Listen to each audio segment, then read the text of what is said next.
ఇలా హిందూ ధర్మం గురించి తెలుసుకోవడం అనేక మంది హేళనగా మాట్లాడే పరిస్థితి. హిందూ దేవుల గురించి, హిందూ ధర్మం గురించి, మన సనాతన ధర్మం గురించి హేళన చేసే పరిస్థితి. ఇటువంటి పరిస్థితులు నాకు ఒక పాట గుర్తొస్తుంది, సినిమా గీత గుర్తొస్తాను నాకు.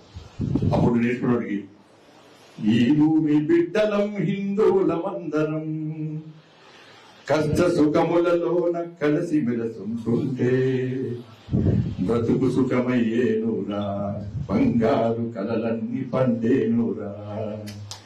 ఈ భూమి బిడ్డలం హిందువులమందరం కష్ట సుఖములలోన కలిసి మెలసుంటుంటే బ్రతుకు సుఖమయ్యేనురా, బంగారు కలలన్నీ పండేనురా. ఉన్నోడు లేనోడు అన్న తేడా లేక అమ్మ ఒడిలో బిడ్డలాటాడుకున్నట్టు ఒక తీగ పువ్వులై ఒక పాట మాటలై కష్ట సుఖములలోన కలిసి మెలసుంటుంటే బ్రతుకు సుఖమయ్యేనురా, బంగారు కలలన్నీ పండేనురా.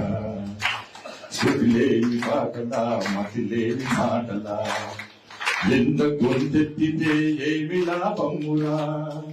నీటి చుక్కల్లాగా తాటి పూడులాగా నశించిపోకుండా నలుగురితో కలిసుంటే బ్రతుకు సుఖమయ్యేనురా, బంగారు కలలన్నీ పండేనురా.